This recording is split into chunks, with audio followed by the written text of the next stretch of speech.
A biker slapped an 81-year-old veteran in a small-town diner and smirked like he owned the room. He didn't see the text the old man sent, 2 words, "Come now." 22 minutes later, diesel engines rolled up outside May's Country Diner in Bridger, Tennessee. And the toughest man in the room wasn't the one wearing leather, it was the one who never had to raise his voice. You could have heard a pin drop. 1 second Art Hale was sipping black coffee, talking weather with the waitress. The next, the sharp crack of a biker's palm across his cheek cut the diner like a gunshot. Booth 4 near the window froze in time, fork halfway to a mouth, a sugar packet unopened, conversation snipped clean. Art didn't move right away. The sting spread across his face, but his hand stayed on the formica, knuckles calm against the edge of the plate. At 81 he'd been through worse. Much worse. But this blow was different. It wasn't pain. It was disrespect. The kind that tries to erase a lifetime with one cheap act. The biker loomed over him, leather creaking. A ragged patch on his sleeve read Steel Vipers MC. Locals in Bridger knew to give that patch space. Colt Mercer wasn't a stranger. Bridger was too small for strangers, but folks gave him a wide berth. He hunted trouble and wore it like jewelry. "What's the matter, old man?" Mercer sneered, chin nodding toward the Vietnam ribbons pinned to Art's cap. "You think that makes you special? That was forever ago. Nobody cares." Art's voice was steady, not loud. "You've said enough. Move along." Mercer leaned closer, breath sour with stale beer. The slap came without warning, loud, public, meant to leave a mark on skin and pride. The waitress, Rita, petite, 30-something, took a step, then stopped when one of Mercer's buddies, a slab of a man with ink climbing his neck, gave her a look that said don't. "You're crossing a line, Travis," a man at the counter muttered. Phil McCain, retired trucker, voice low but firm. Mercer ignored him. Art didn't rise, didn't shove, didn't tremble. Instead, he slid his hand into the pocket of his faded OD Greenfield jacket, drew out a phone, and typed slowly, deliberately. 2 words. "Come now." He set the phone beside his plate, lifted his cup, and drank. His hand didn't shake. Mercer laughed for the room, waiting for others to laugh with him. No one did. Eyes flicked between Booth 4 and the biker, like everyone was measuring the space where consequence might walk in. "You think calling somebody's gonna save you?" Mercer called, voice carrying to the pie case. "Ain't nobody walking in here telling me what to do." Art didn't answer. He'd learned long ago how silence can be louder than shouting. Across the room, a teenager in a ball cap whispered to his mother, "Isn't he the guy from the Veterans Hall?" She hushed him, phone already in her hand. Seconds dragged. Mercer sprawled into a nearby chair, his crew flanking him like props. They ordered coffee as if nothing had happened. Rita poured without meeting eyes, lips a thin line. Art watched the window. Out on Main, small-town traffic breathed in and out. A pickup rolled past, somewhere a dog barked. Time would be needed, but not much. The State Guard Armory sat just outside town. His son wouldn't waste a second. "You want me to call Sheriff Dalton Reed?" Phil asked quietly, leaning toward the booth. "No need," Art said. "Someone's coming." Phil looked like he might argue, then thought better of it. At the far end, Mercer's voice rose with a bar fight story from Memphis Ridge that grew with every sentence. His friends laughed on cue, but it sounded practiced. Rita wiped tables that didn't need wiping. The tattooed biker scanned the room, daring anyone to stare too long. Art's phone buzzed once. He glanced, slid it back into his pocket. No change in expression, just a faint tightening at one corner of his mouth. Outside, a low diesel grumble floated down Main. Nobody said it out loud yet, but the sound drew a thread through every ear in May's Country Diner. The slap had lasted a heartbeat. Its weight lingered like smoke that refused to clear. Conversation sank to whispers. People kept glancing at the old man, unsure if they were looking at somebody swallowing his pride, or a veteran simply waiting. Art sat upright, shoulders squared, coffee in hand, face composed in a way that made the room more uneasy than shouting would have. Stillness with a message, he is not done. Mercer propped his boots on a chair, sipping like he owned the air. Every minute or two, he tossed a smirk toward Booth 4, fishing for a reaction that never came. Rita drifted by and murmured, "Do you want me to call someone?" "Already did," Art said, eyes still on the street. A gust chased a paper cup along the curb. Inside, silverware clinked, a ceiling fan hummed. Out beyond the glass, that diesel note rose, Closer now, steady, unmistakable. Phil cocked his head. You hear that? No answer. But Mercer's smirk thinned, and in the space between two breaths, everyone felt the air change. 22 minutes after the slap, the first diesel rolled past the diner windows. Matte paint, heavy tires, the kind of truck that doesn't wander. Behind it, two more. Doors opened almost in unison. Boots hit pavement. In the reflection on the glass, you could see the man who led them, broad-shouldered, sun-creased, moving like he measured rooms out of habit. He reached for the handle as if it had always belonged in his palm. Arthur Hale lifted his coffee and took another drink. Morning, son, he said to himself almost softly, and the bell over the diner door jingled. The bell over the door jingled, bright against the hush, and the man in the lead stepped inside like he'd done this 100 times in 100 different rooms. He wasn't in uniform, but the way he carried his shoulders told you everything. Cole Hale, Arthur's son, took in the scene in a single sweep. Booth 4, his father's calm, Colt Mercer and two patched steel vipers, the tight, worried line of Rita's mouth, Phil McCain halfway off his stool. Morning, Dad, Cole said, voice even. Arthur looked up and gave the smallest nod. Morning, son. Behind Cole, two more men filtered in and fanned to natural posts. One at the counter, one by the far wall, like they'd practiced spacing without ever saying the words. Outside, diesel idle softened to a breath. People in May's country diner shifted, not away from the newcomers but into them, as if making space for something solid to set. Mercer's smirk reappeared on reflex. What's this? You bring a parade? Cole didn't look at him yet. He slid into the booth across from his father, set his hat on the vinyl and folded his hands. You good? I'm fine, Arthur said, eyes flat as glass. Man forgot what respect is. Only then did Cole turn his head toward Mercer. That right. Mercer leaned back, boots hooked on a chair rung, leather cracking. Your old man's got a mouth. I helped him close it. Nobody laughed. Even Mercer's guys missed their cue. Cole's gaze didn't blink. He didn't raise his voice. Here's what's going to happen, he said, conversational. You're going to stand. You're going to face him. You're going to apologize. Then you're going to walk out. The tattooed biker at Mercer's elbow let his eyes slide toward the door, then back to Mercer. The other one adjusted his vest like it had shrunk. Mercer barked a laugh. Ain't nobody telling me. Then consider it a suggestion, Cole said, from a room that's already decided. That landed. Not because of volume, because of gravity. Vega, the broad-shouldered friend who'd taken the counter, rested one forearm on the laminate and started studying the mirror behind the bourbon bottles. From that angle, he could see half the diner without turning his head. Doolin, the quiet one, took an empty booth near the door where he could watch the windows and the floor at the same time. The third man, Carter, leaned against the magazine rack by the pie case like a man waiting on pecan, eyes soft, feet sure. Rita set the coffee pot on a warmer and stepped back, palms flat on stainless. Her breathing eased for the first time since the slap. Phil cleared his throat once and found he didn't need to speak. Mercer's grin thinned. You boys think you're scary? Cole shrugged. We think life is short and choices are long. He tipped his chin at Rita. Ma'am? Could you pour my dad a fresh cup? Rita moved, grateful for orders that sounded normal. Steam ghosted up. Arthur's hand stayed steady. A chair squeaked near the window. The teenager in the ball cap whispered, That's his son. His mother nudged him under the table without looking up from her phone, which was now dark. Recording had been replaced by watching. Cole finally let silence do the work. Its spread changed shape. Not the unsure quiet from earlier. This one had edges like a box settling around the scene. The ceiling fan hummed in slow quarters. Sheriff Dalton Reed on his way? Phil asked softly, not looking at anyone in particular. Cole didn't turn. If he shows, he shows. I'm not here to keep him from doing his job. A beat. But I'm not outsourcing mine. Mercer rolled his shoulders. Your job.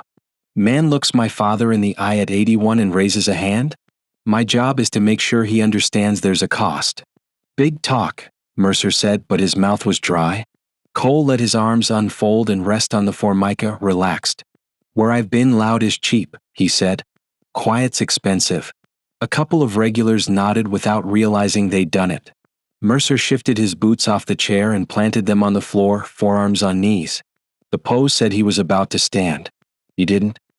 His eyes flicked past Cole to the door, calculation, then to the mirror where Vega's face hung small and unbothered among the syrup bottles. You think 4 of you scare me? Mercer said, finding a number that made him feel bigger. Cole didn't correct him. There were 5 if you counted Arthur, 6 if you counted the room. You slapped a veteran, Cole said matter of fact. In public. In a small town. That story grows feet. You can decide whether those feet walk with you or stomp you flat. From the counter, Vega added without looking away from the mirror, reputation's lighter when you carry it right.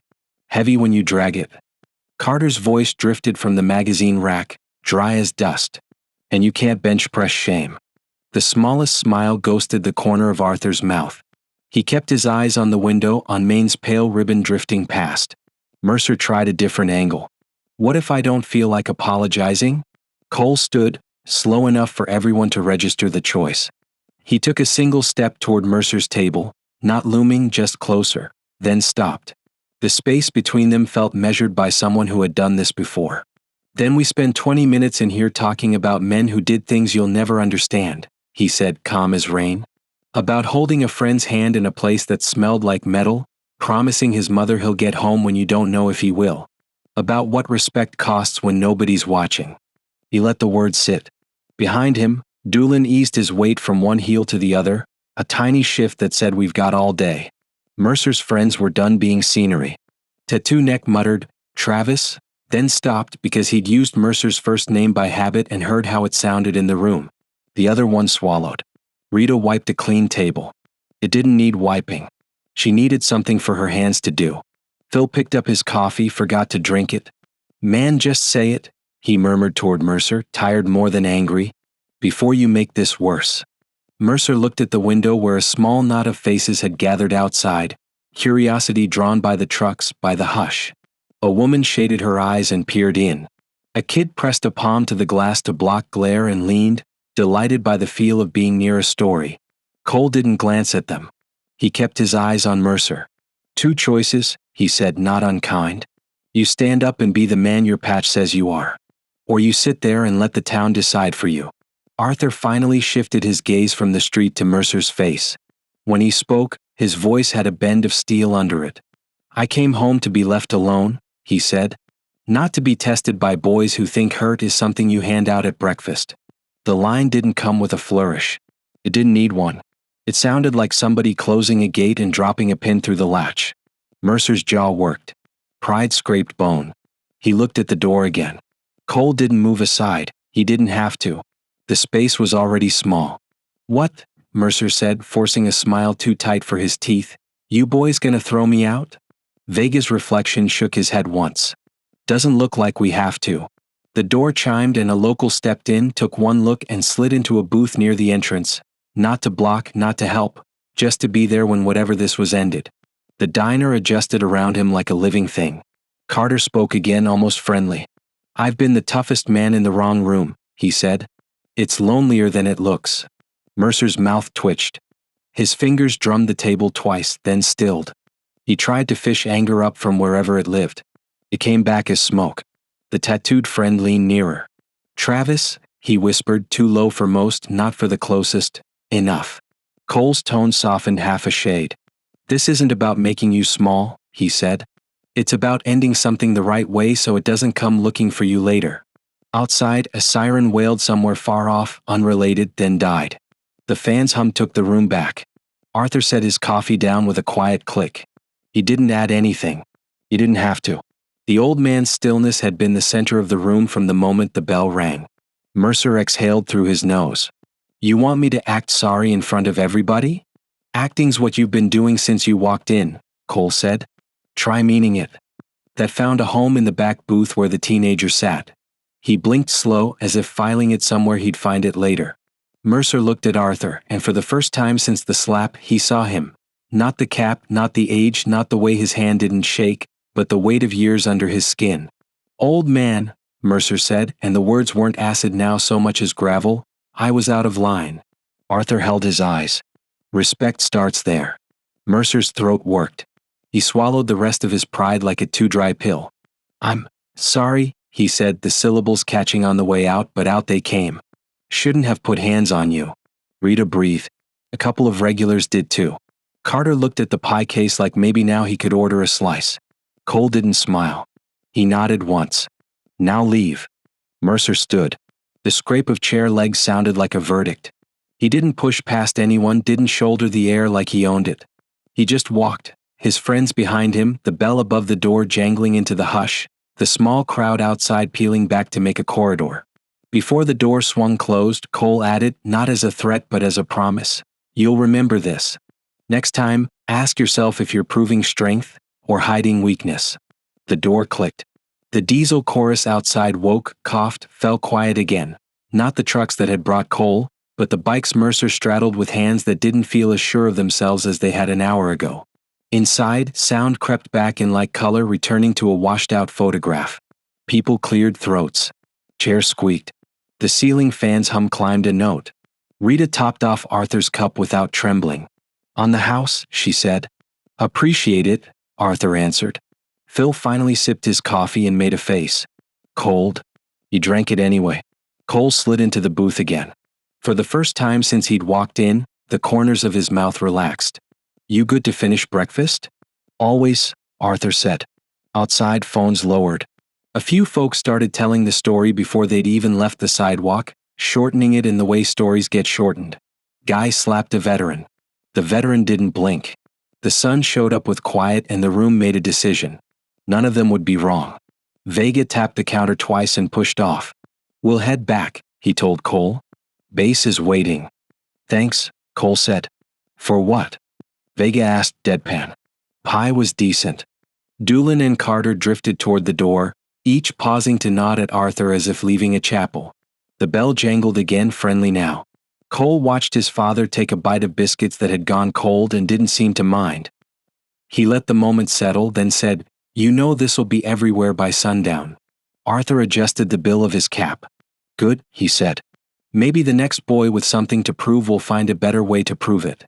Cole looked at the window. Sun had shifted higher. The trucks outside waited like patient animals. In the reflection he saw his father and himself sitting across a table, and for one beat he saw every table they'd sat across since he was young. Some with elbows, some with bad news, some with jokes that didn't land but made the room warmer anyway. He stood. I'll swing back this afternoon. Arthur nodded. I'll be here. Cole set a few bills near the salt shaker, though Rita would later refuse them at the till, and put his hat back on. He paused at the door and met Phil's eye. Good words, Phil said, meaning quiet is expensive, though he couldn't have told you why that was the one that stuck. Good coffee, Cole lied and went out into the day. The trucks rumbled awake 3 heartbeats later, then rolled off easy, not like a victory lap but like men going back to work. The bikes were already gone. In May's Country Diner, the story reorganized itself among plates and napkins and a waitress who could finally breathe. Arthur Hale lifted his cup, took one last hot sip, and in the bottom inch of coffee saw a face that had been slapped and hadn't needed to stand up to stand tall. The room had learned the lesson it had come for.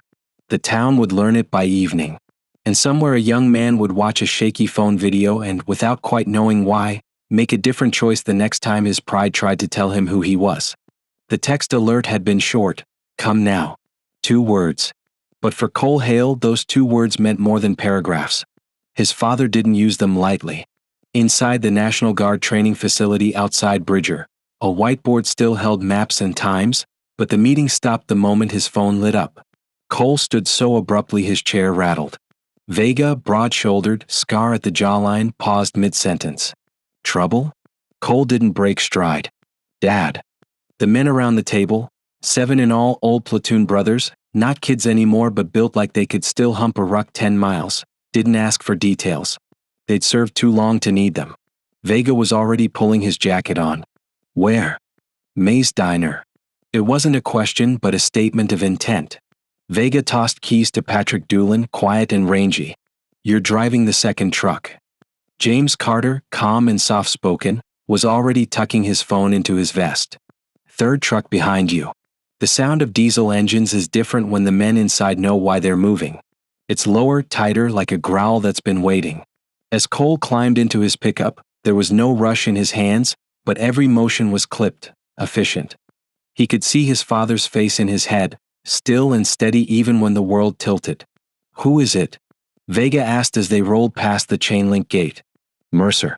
Steel Vipers, Cole said. He's been trouble. Dad wouldn't text unless it mattered. Vega's mouth tightened. You calling Reed? Not yet. Dad didn't ask for a badge. He asked for us. The convoy took Main Street like it belonged to them. 3 trucks, matte paint dulled by work and weather, tires throwing small gravel at the shoulder. People turned. It's not every day a line of veterans moves through a quiet Tennessee town like they're still on mission. Inside the diner, Arthur didn't flinch when the bell rang again. He didn't need to look.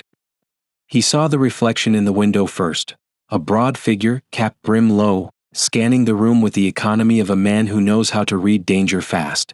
Morning, Dad, Cole said, voice steady. Arthur lifted his coffee, nodded. Morning. Rita froze mid-step. Phil's hand half rose. The teenager whispered, That's his son. Mercer leaned back, leather jacket creaking, forcing a smirk. This your cavalry? Cole's eyes found Mercer and stayed there. This the man who thought my father was a target? Mercer barked a laugh but shifted in his seat. He's just an old man. Couldn't take a joke. The tattooed biker at his side shifted like maybe he wasn't as sure. Cole didn't blink. You hit a veteran in public. Now you're going to apologize. Mercer's smirk turned, but his voice carried. And if I don't? Then you'll have a memory you won't like, Cole said simply. The trucks outside idled like punctuation. The diner had changed shape. The walls were the same, but the space inside belonged to something heavier now. Vega leaned an elbow on the counter, Carter by the door, Doolin at the window, all quiet. None of them needed to raise a voice. Their silence was the message. Arthur didn't turn his head. Boys got patience, he said. I don't need yours wasted. Cole's mouth softened. It's not wasted. For a long moment, no one moved. Then Mercer tried for humor. Whole army for breakfast?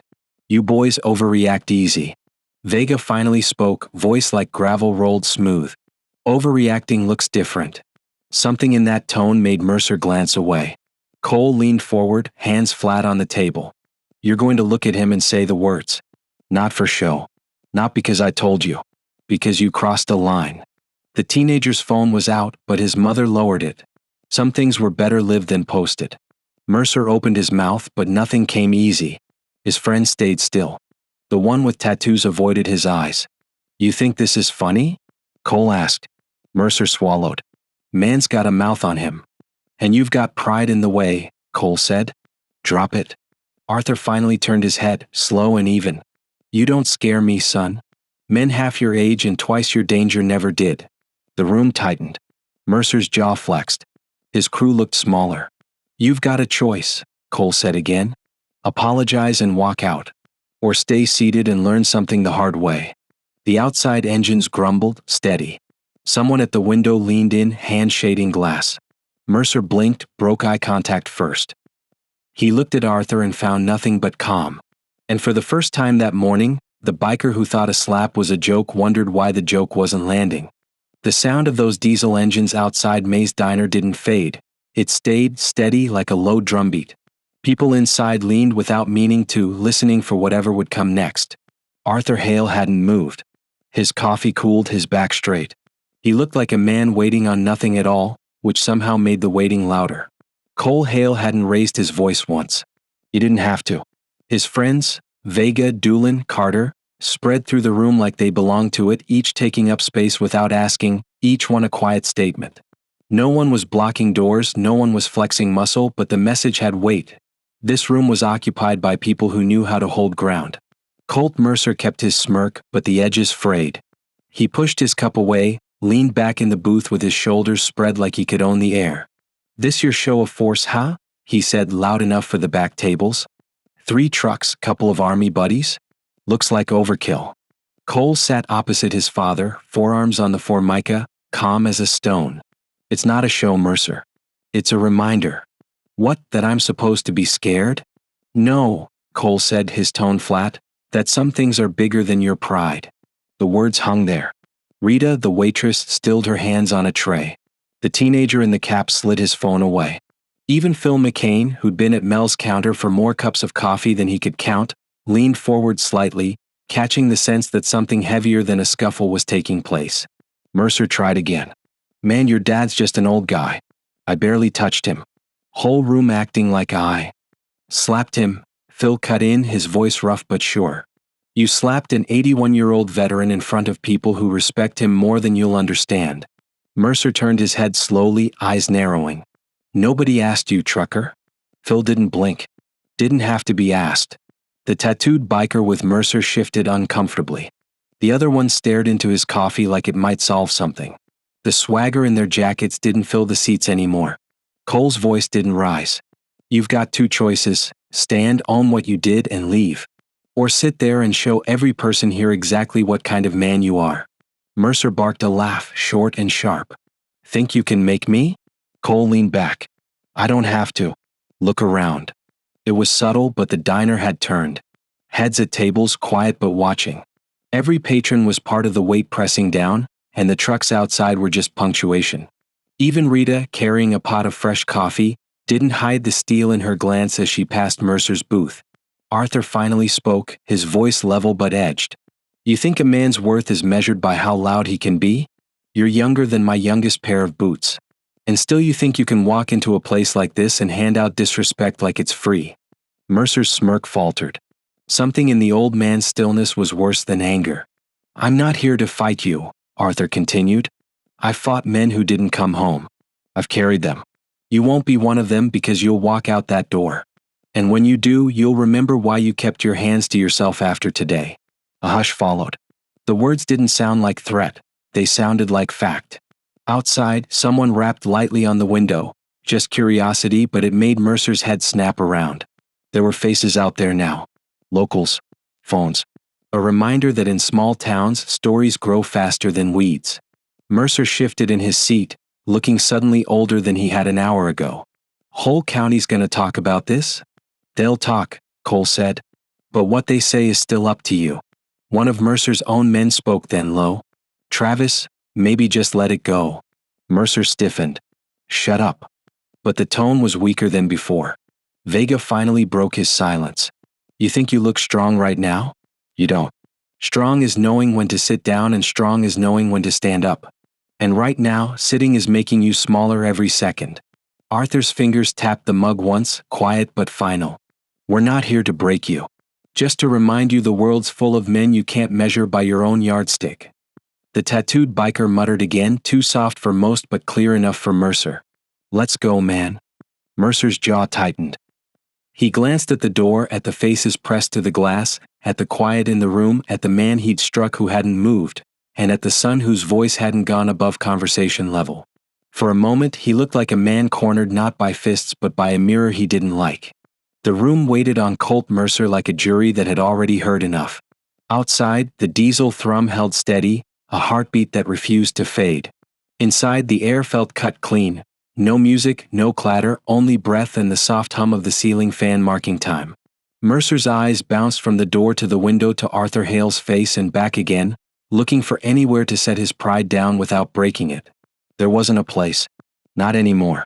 Cole Hale didn't move closer. He didn't need to. You're not trapped, he said, voice even. You've got an exit.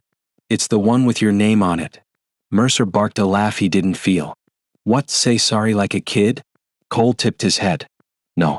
Say sorry like a man. The tattooed viper tugged at his cuff, eyes on the table. The other biker stared at the empty sugar caddy as if the paper packets might offer advice. Rita stood with a dish towel twisted in her hands, then forced herself to set it down. Phil McCain sat forward, elbows on knees, a witness who wanted the right ending more than he wanted a scene.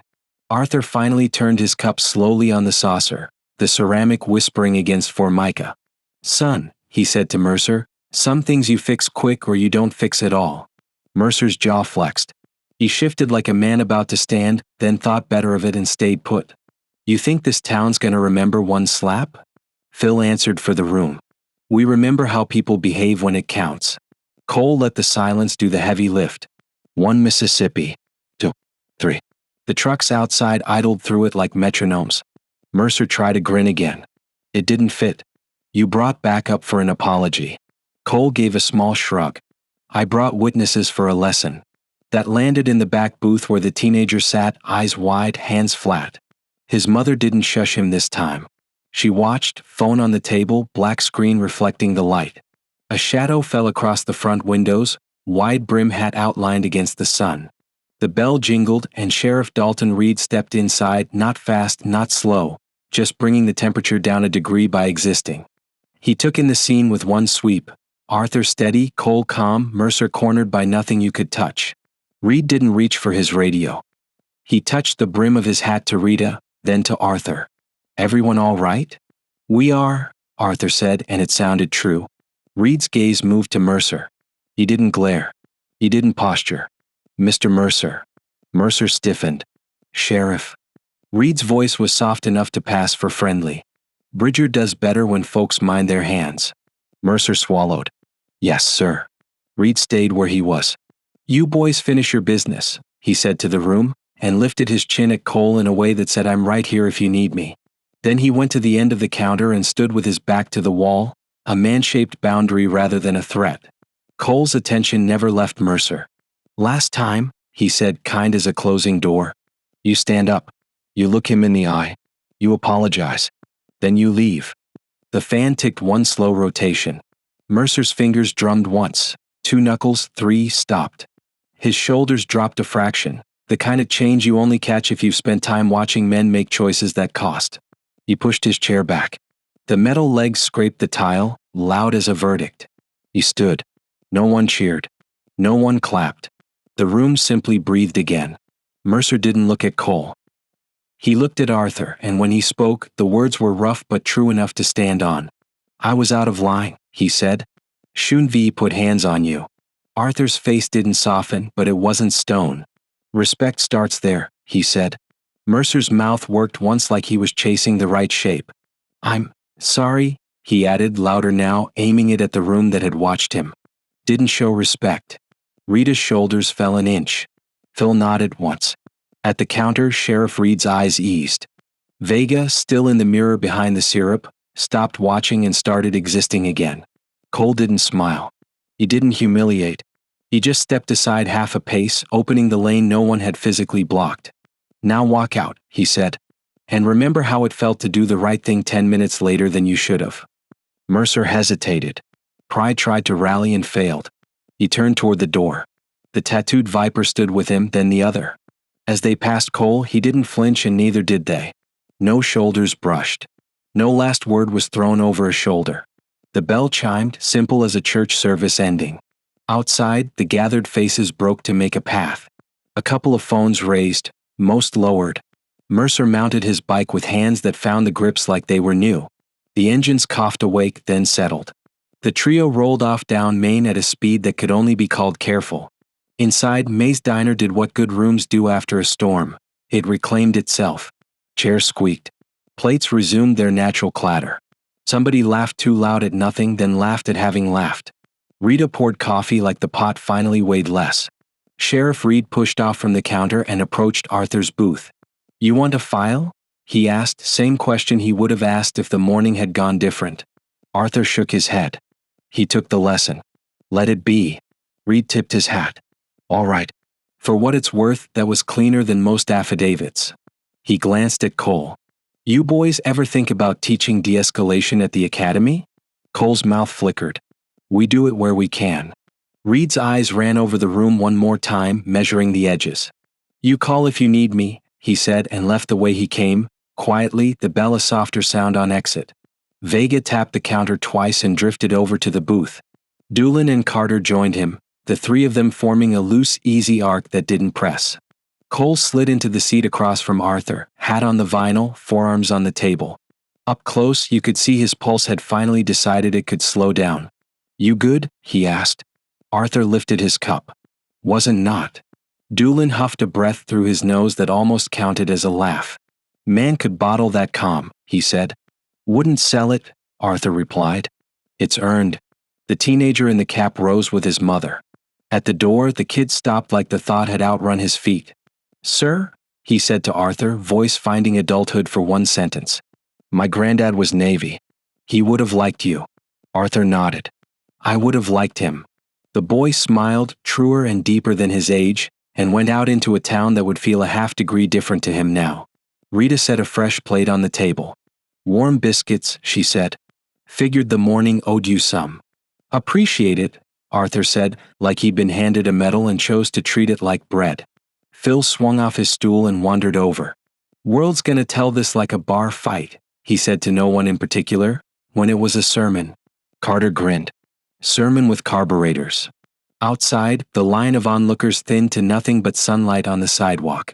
The diesel rumble faded, not from Cole's trucks. They stayed put, but from the bikes disappearing into the distance without anybody chasing them.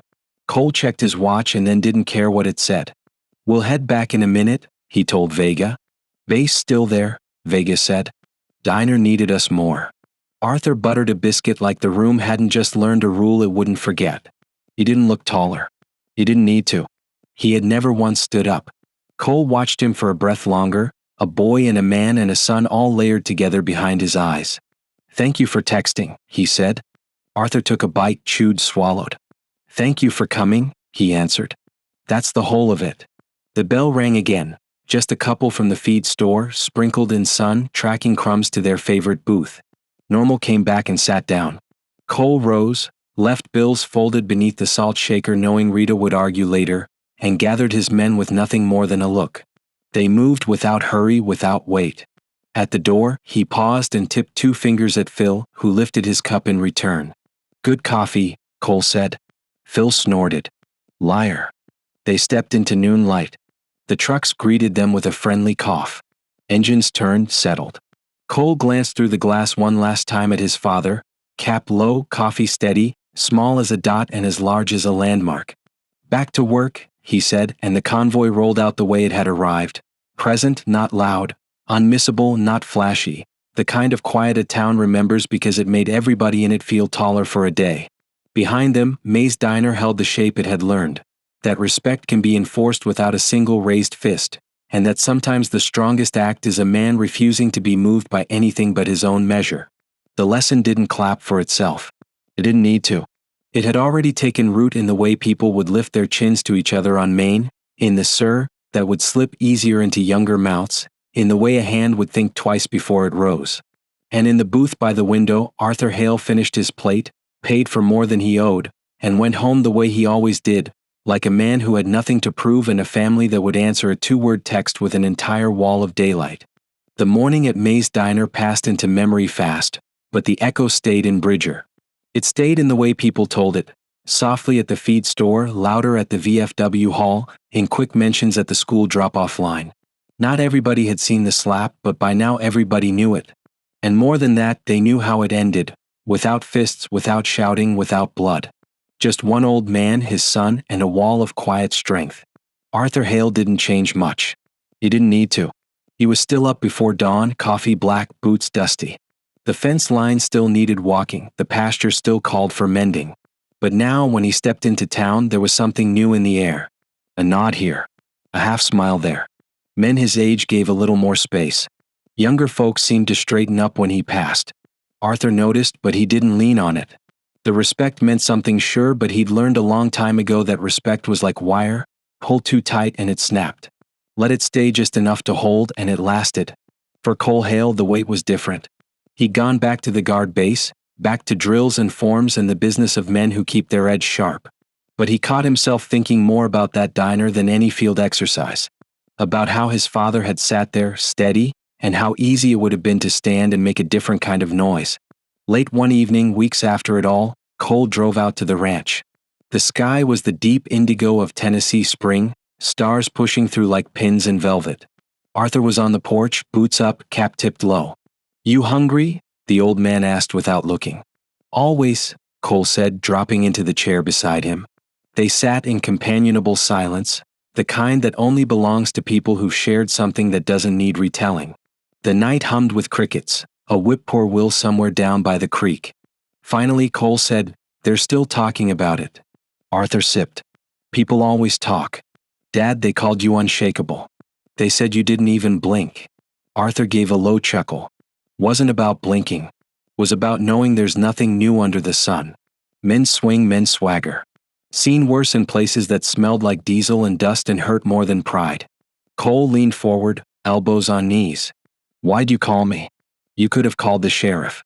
Could have told Rita to get Reed in there. Arthur's answer was simple.